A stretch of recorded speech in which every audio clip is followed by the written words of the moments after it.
The attacks in Charleston force us to another crossroads. Al-Qaeda takes another hit. The president's trade agenda bounces back, and the Republican campaign speeds into overdrive. Tonight on Washington Week.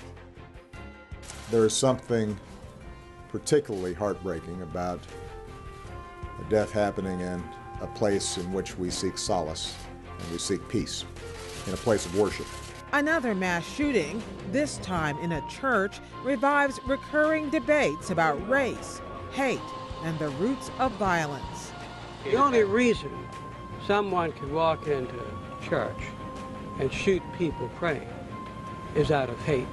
The questions, why, and what happens next? In Washington, the president's trade agenda bounces back as the House clears the way to fast-track a big deal. Trade is another one, where we find common ground, we're able to work together and get things accomplished on behalf of the American people.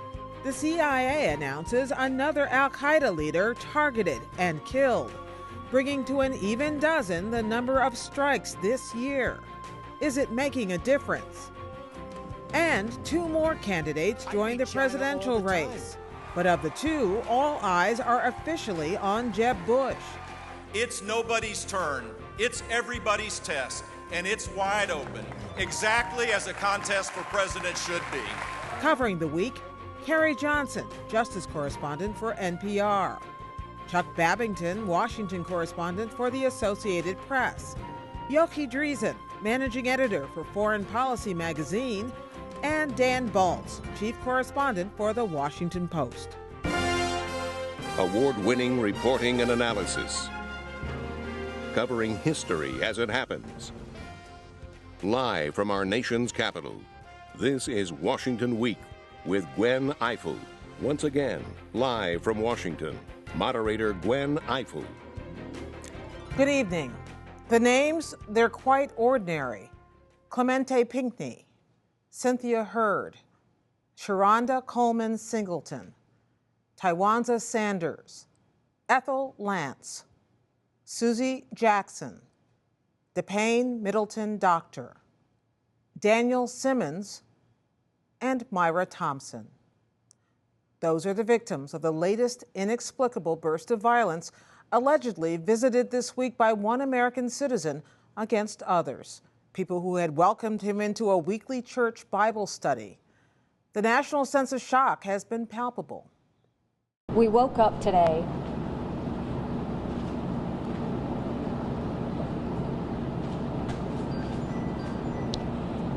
and the heart and soul of South Carolina was broken. I want to be clear, I am not resigned. I have faith we will eventually do the right thing. I was simply making the point that we have to move public opinion. We have to feel a sense of urgency. It is not good enough simply to show sympathy. Attorney General Loretta Lynch launched a Justice Department hate crime investigation into the shootings, which means exactly what, Carrie?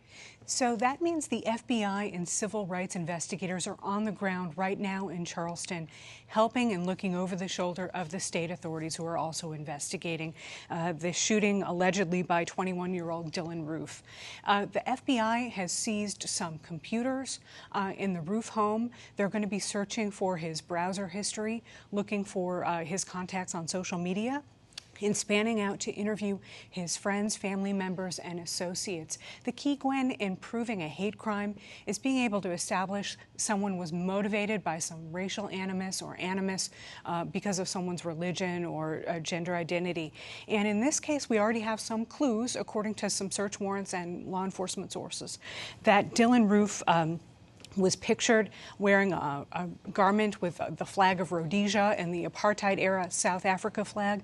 There's also a statement in the affidavit released today by state authorities indicating after Dylan Roof allegedly shot and killed these 9 people, he stood over one of the victims and uttered a racial epithet before leaving the AME church in Charleston.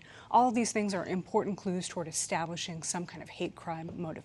We saw the president just now saying he's not resigned, and that was in response to the fact that he came out yesterday and said, you know, there ought to be, we ought to get over this gun violence, but I don't expect we will. I'm paraphrasing him poorly. But what can the federal government do if it is determined, A, that it is a hate crime and that gun violence is really at the root of it? So at base, this administration already tried and put a lot of capital after the killings of 20 school children in Newtown, Connecticut, toward a background check bill and some other measures. That did not succeed in Congress. Congress wound up not doing anything with regard to that issue. So what this administration has done in the meantime is propose what it perceives to be some common sense gun regulations that it can do via executive fiat. Those are not really moving the dial, though, Gwen. And what the president said today was, we need the American people to rise up and influence and lean on their members of Congress to try to break a stalemate to the extent one exists on gun regulations. Carrie, what's the relationship between the federal hate crime investigation and what the state authorities are doing? Attorney General Loretta Lynch says the feds are working on a parallel track with the state. Often what that means, Dan, is that they'll allow the state authorities to go first, as they have done in this case. This defendant, Dylan Roof, faces 9 murder charges at the state level and a weapons charge. But federal authorities are looking over the shoulder of the state and may eventually weigh in with a federal case, either based on hate crimes or potentially even a domestic terrorism charge. That's down the line, though, not something we should expect right away. Carrie, killing non-innocent people for whatever reason or perceived reason is a horrendous thing. Would there be some difference in the way the case would be punished if you're convicted or prosecuted if it's determined a hate crime or not a hate crime? So in the South Carolina state system, these murder charges are death penalty eligible, and Governor Nikki Haley has already decreed that the state is going to seek the death penalty against Dylan Roof. The federal charges also carry very serious penalties, life without parole and the like. But the role of the federal government here appears to be mostly sending a message that this administration cares, that it views these acts as accused to be vile, and it wants people to know that they view these acts as unconscionable, and they're sending a message to people right now by broadcasting their involvement in this investigation. But so if you have the state pursuing death penalty charges, as Governor Haley said they would do, and as you say, the federal charges could also carry the death penalty, what happens procedurally? I mean, who goes first, and if he's convicted, not to be too blunt about it, but who kills him first? So Attorney General Lynch said this week that they're looking at all avenues at the federal level. She says it's too soon to say whether the states or the feds will go first, but of course the states have gone first. Dylan Roof is now locked up without the possibility of bond on these 9 charges, and that system has already moved into action. So to the extent the federal authorities decide to weigh in with a charge, that will likely happen farther down the road. I heard today from law enforcement sources they're very eager to get into these computers and see his browser history. Right now it appears as if he was acting alone, but they want to see what he was looking at, what kinds of materials he was reading, what other influences may have acted on him. And of course there's a larger question of what alone means in our society, but we can't address all of that tonight. We'll be coming back to it. Thank you, Carrie. Thank you. Back to Capitol Hill. This week, a reversal of policy fortune for the president, one that brings him closer to his goal of pulling off a major 12-nation trade agreement before his term ends. Just last week, right at this table, we said this deal looked, if not dead, ailing. What changed? Chuck? Gwen, what changed was that the pro-trade forces realized they made a miscalculation starting this thing off. It's not that unusual to try to put a package together in Congress that's going to get some votes from each side. And so when they originally put this package together, they had something, the fast-track authority that President Obama wants, that's primarily supported by Republicans. And they packaged that in the Senate with this trade adjustment assistance, which is for displaced workers, and that's something Democrats generally support. They thought, we'll put these together, we'll get enough votes from everybody. It worked in the Senate, it went to the House, and it failed utterly because the Democrats there, who so strongly oppose fast track, decided the heck with it. We'll vote against our own program, this trade assistance program, in order to bring the whole package down. And they did that. It shocked the people who put this thing together, and then they were in a bind. So they came out of the bind, we assume, even though it still has to go to the Senate. But what shifted? Did votes shift? Did sentiment shift? Did the leadership take charge of this and say, we're going to force it through? Votes hardly shifted at all. It was almost an identical vote. What they did was they decoupled what they had originally had coupled. So this time, instead of voting on this combined package, or in the House, they actually voted for them separately, but they were still in one package. Yeah. They separated them. They had to start all over. They didn't want to go back to the Senate, but now they have to. So they said, let's have a standalone vote just on this fast-track authority. And it already had enough votes in the House just on that part. It was the other part that brought it down. And, you know, GWEN, it's a truism in Congress. Members hate to take two different votes on one tough issue. Once a member has cast a vote on a hard issue, he or she almost always sticks with that because they figure the worst thing is to go both ways. So they had enough votes for fast track. So when they broke it apart, they still had enough votes for fast track. Now it goes to the Senate. So what's the prospect in the Senate, and what kind of procedural gamesmanship will have to go on to get it through there? Yeah, Dan, the gamesmanship could be kind of complicated. The supporters of Obama's agenda are somewhat optimistic because, as in the House, there have been enough votes have been cast already in favor of this notion of fast track. If those votes can hold, then what should happen, just as it did in the House, there should be enough votes for that. But Democrats are still insisting, look, we're not giving up on this trade assistance program. We've got to have it. If we can't have it in the same package, you've got to promise us that we'll get it in another way. And some of them, there's a big debate now. How do they get the assurance that they'll get that if the fast track is passed alone?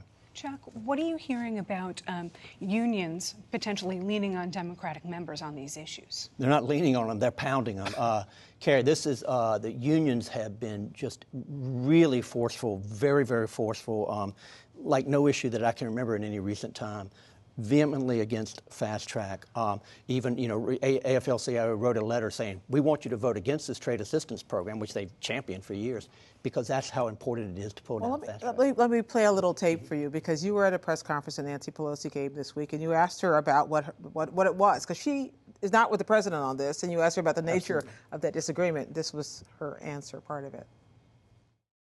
This has been a long-standing difference in the Democratic Party, having nothing to do with the President of the United States and everything to do with our bosses, the constituents we work for.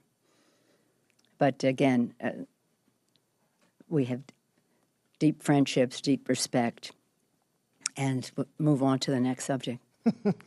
Let's move on here. Nothing to see here. Our boss is the constituents we work for. Indeed, when a member of Congress runs for re-election, that's the boss. And what's happened, GWEN, in so many Democratic districts, and especially in the all-important Democratic primaries in these fairly liberal districts, is free trade has gotten a really bad name, rightly or wrongly, especially since NAFTA. And it's become an article of belief among many liberals and Democrats, and especially union members, that this is a very bad deal. So these Democrats in the House and Senate are under tremendous pressure, and the great majority of them are voting against the fast track, against their president on this. Do you think Hillary will get some credit from union voters for having spoken out against it, or some blame for having not done more to stop it? I don't know how to answer that. Hillary Clinton has been pressed repeatedly by reporters to take a stand on this. You know, when she was Secretary of State, and she defended this Asian treaty that the president is trying to put together. And remember, it was her husband who was president when NAFTA. He pushed NAFTA very hard. She studiously avoided a solid answer one way or the other. Her Democratic opponents, Martin O'Malley and Bernie Sanders, mocked her, and they said, we're adamantly against this. Why don't you take a stronger stand? Well, and that's not over yet either. No, it's not. The week began with a victory lap as the CIA declared it had killed a major al-Qaeda leader, Nasir al-Wuhayshi, their biggest get since Osama bin Laden was killed. But as ISIS continues to grow in strength and al-Qaeda affiliates sprout up elsewhere, what was the lasting significance of the success, really, Yochi? I think, unfortunately, not that great. I mean, this was a man who ran what is thought to be the most dangerous al-Qaeda branch in the world, which is in Yemen. We talk a lot about Iraq, we talk a lot about Syria.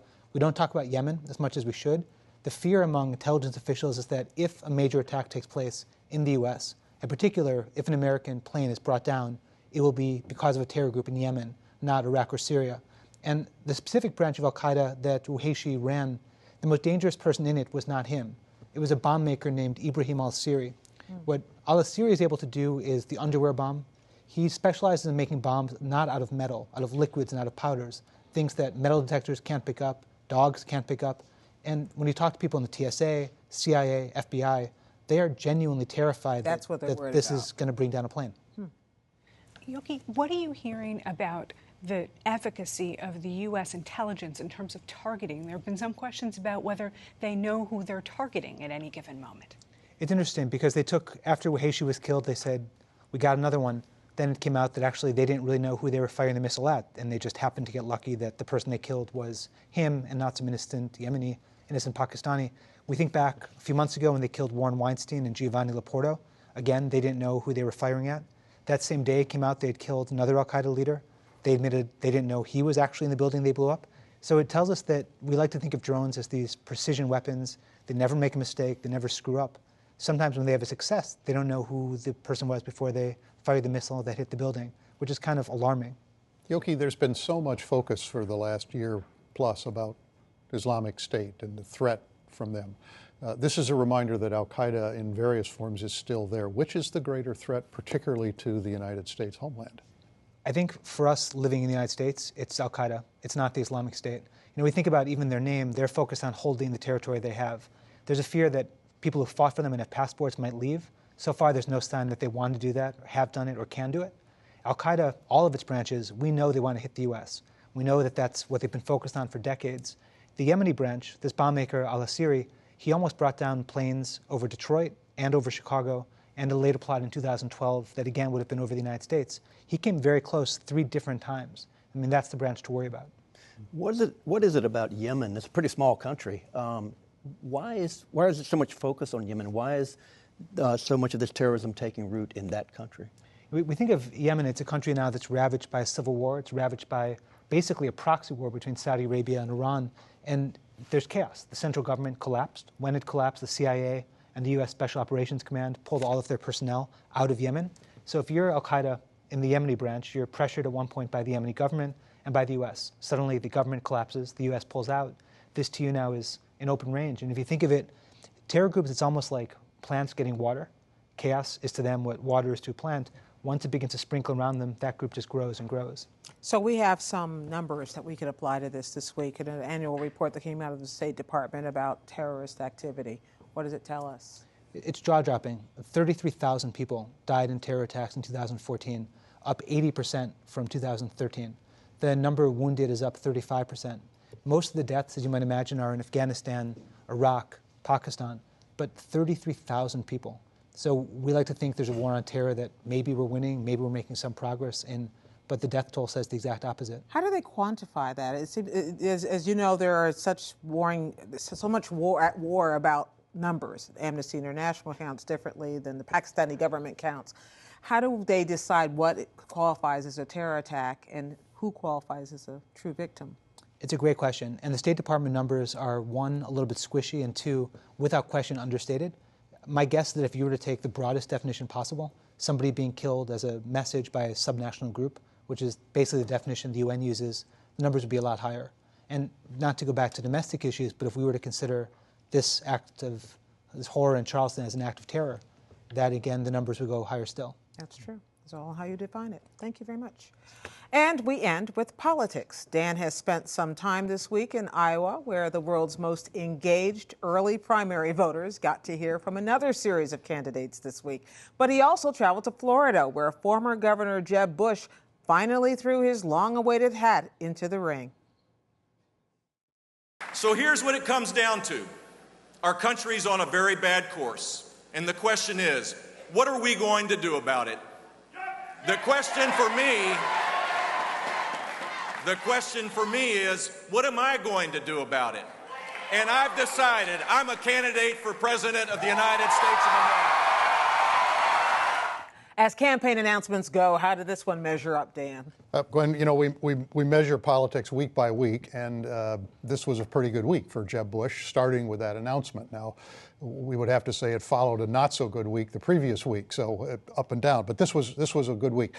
One of the interesting things about it was this was done at a community college, Miami-Dade Community College, and It was a big audience, and it was a very boisterous audience, and it was a very diverse audience. It had all of the energy that one associates with South Florida and Miami, and everybody kind of fed off of that.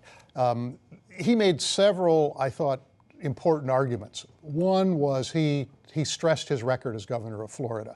He went into that in some detail, both as a way to talk about who he is, but also as a way to say, I have executive experience, not everybody in this race does. The second thing he did with that announcement and subsequently during the week in Iowa was to try to convince people that he is a conservative, a true conservative. He said in Iowa at the end of his opening remarks in FILLA on Wednesday, I am a committed conservative and a reformer. This is a question mark above his head with a lot of voters in the Republican Party, and he was working on that. But the other thing... He decided not to use the term severe conservative? No, not severe. He's learned a number of things from Mitt Romney. But the other thing, which was both explicit and implicit during the week, was that this is a candidate who will present himself as someone who would be a good general election candidate. He is trying to say to Republicans, and there are some Democrats who believe this, that he would match up better against Hillary Clinton, who is presumed to be she's certainly the favorite for the nomination, better than his opponents because he's prepared to do and say things that will expand the appeal of the Republican Party beyond what it is today. So, Dan, that brings us to immigration, which has been a problem for Mr. Bush with some members of his own party. How's he going to balance that? Carrie, it was very interesting this week. There was not a line about immigration in the prepared text of his announcement speech.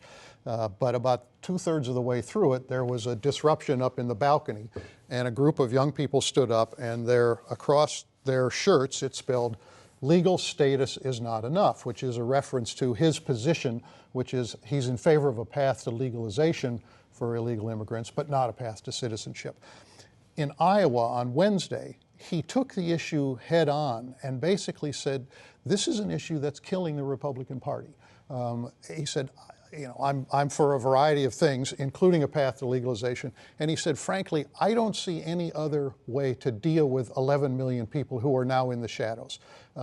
We have to somehow bring them into the open, and this is the way I want to do it. And he said, as long as we, the Republicans, let this issue linger, the Democrats will use it as a wedge issue, and it has helped them in the last 2 elections to win the presidential election. And he said, I want to win.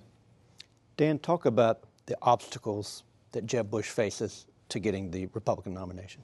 Including his last name. Well, perhaps. No, I mean, I think it starts, it doesn't end with that, but it starts with that. That's ironic, isn't it? And we've talked about that from the beginning when he first made it clear he was likely to run for president. There are people within the Republican Party, many of whom are great admirers of his father, George H.W. Bush, and some who are admirers of his brother, who's obviously the more controversial of the 2 Bush presidents, who nonetheless feel 2 Bush presidencies is enough and the country should move on. And that is a very difficult thing to overcome. I mean, there's no kind of argument you can make about that. So for Bush, he has to find a way around that to convince people. And I think that his advisors believe that now that he's a candidate, he can begin to introduce himself as himself so that he's more Jeb than Bush. And he began to do that this week. He's talking more about who he is and what he's done. And his hope is that as people get to know him, they'll have a different view. But in many ways, it's as difficult for him to do that as it is for Hillary Clinton to reintroduce herself as long as she's been in the public eye. We're going to have to leave it there for tonight, but that's really interesting. I get the feeling we may be talking about Jeb Bush again. I don't know, maybe. Thank you, everybody. We have to go, but as always, the conversation will continue online, where you'll be able to find the Washington Week webcast extra later tonight and all week long at pbs.org/Washington Week. Among other things, we'll talk about whether the St. Louis Cardinals hacked the Astros. Or maybe we'll talk about Donald Trump. I don't know. You'll have to tune in to see. Keep up with developments with me and Judy Woodruff on the PBS NewsHour, and we'll see you here next week on Washington Week. Good night.